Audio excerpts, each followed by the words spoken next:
update from this weekend. Scrimmage format again. Tackled for half of it. Played some more snaps. I think a lot of guys played about 45, 50 snaps, which was up from the week before, just trying to continue to get closer to game time. Now we were down a number of people. We had 27 guys out, either injury or COVID related. So that was challenging. And unfortunately, you don't have threes. So, a lot of guys had to play a lot of snaps, and some guys didn't get to play as much as we'd like because of that, because of certain positions. So it was a defensive dominated day, which was good, because it'd been the other way. So that's good to see. I think there was 4 turnovers. We're like 10% on third down. So it's obviously great for defense, not good for offense. Now we did sit or barely play a few of the top guys on offense just to avoid some injuries with 8 and 9, and had a number of guys out. So that was part of the struggles also, including Plumlee. So. All right, David, go ahead and start us off. Yeah, Lane, with the news on Sam Williams this morning, can you talk about the process of reintegrating him into everything? Yeah, from my knowledge, Sam had been working out. He had not been working out with us because he was away from all team activities. But we did see him a little bit and worked him in yesterday. And so obviously he's got a ways to go, but you can see why. Really, that's our first time with him with no spring ball. So you can see flashes of why he's showed to be a really good player at times. All right, we'll go to Parrish. Lane, I'm wondering with the cross training you've told us about, trying to get guys ready to play different positions. Are you cross training any offensive linemen to play defensive line? We are not. That would be the other way around. If anything, the offensive line has been where the numbers have been major issue. We had 9, Saturday, so we really had to rotate. We couldn't even have 2 full groups, so that has been an issue. We were actually taking our next walkthrough coming up, and we were going to flip the entire skill groups.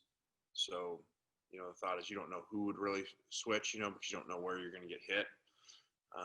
So we're actually going to take a full day where all of our skill on offense and defense will go to a defensive meeting, offensive meeting, install some base concepts, and then go out and do a walkthrough with them on the other sides, just so they could get familiar with the basics of the offense and the defense in case we had to move someone. And also just kind of give those coaches a chance to work with them one day and see how they process information also. You were telling us last week about how many people were out in the secondary. Has it settled down there, and is there another position group that's particularly troubled at this time? Yeah, we did get 3 COVID DBs back starting yesterday, so that'll help the numbers there. The offensive line and tight ends where the main issues are now, but in the next 3 days we should have 3 offensive linemen back from COVID, as long as they pass all their tests. Because it's not like they just come back right away. They still, once they come back, still got to go through a number of tests, and you got to work them back in. So this is longer than people initially thought, and our tight ends have been hit injury-wise pretty heavy. All right, we'll go to Ben.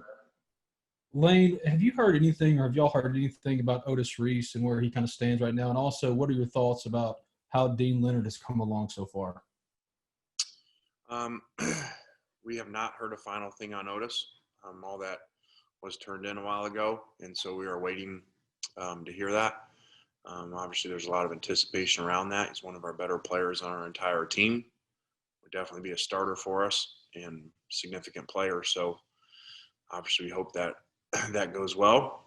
Leonard really, has looked even better maybe than we would have thought. Looks every bit like an NFL player. Very long, can run, great length, and that would be that's another. It's kind of unique to be sitting waiting on waivers with such significant players.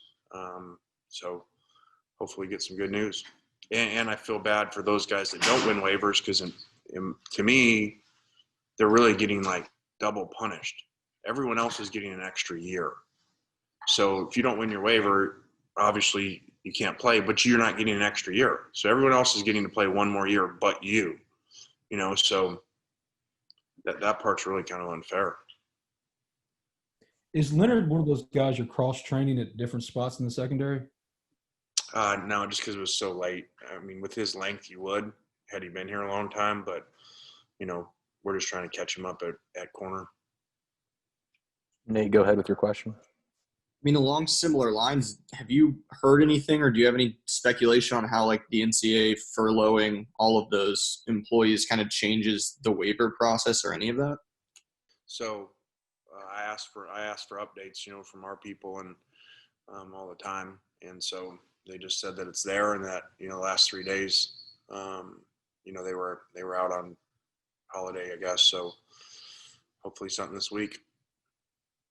Go back to Parrish.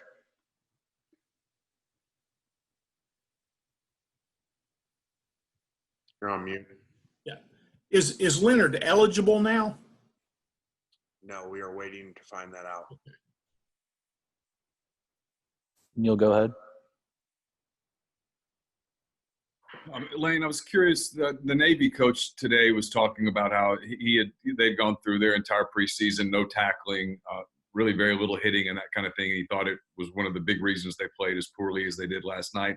How difficult as a coach has it been to balance this year all of the COVID concerns and that part of it with getting your team physically ready to play from a blocking and tackling standpoint?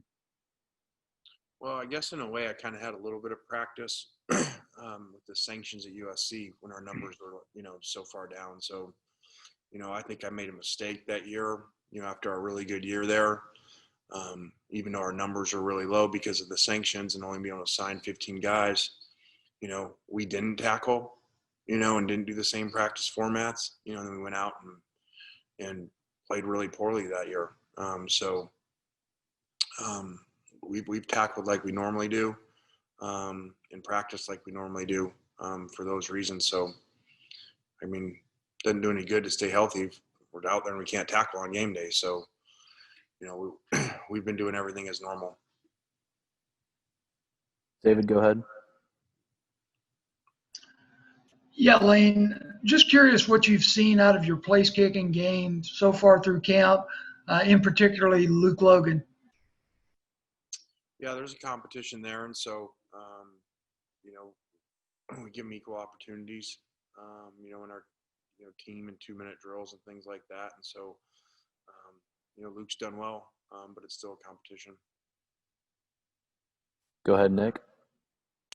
I guess we can't let you get out of here without talking about quarterbacks for a second. You mentioned Plumlee at the top and kind of being limited with what he could do this weekend. Have other guys stepped up to kind of take one roles, or has it mostly been Matt with him out? Matt has taken all the reps with the ones since Plumlee's been out. And then Dent's taken a lot of the twos and worked Grant and Cade in there some. So the position's done some good things, but a lot of consistency work to do. We'll go back to Parrish. Hey, Lane, who are those in the kicking competition? I don't have that in front of me with that, but we opened the competition up and gave a lot of people shots, being without having a spring ball. So we'll get that narrowed down here probably later this week. How many? Do you know how many are involved there? I think 3 or 4.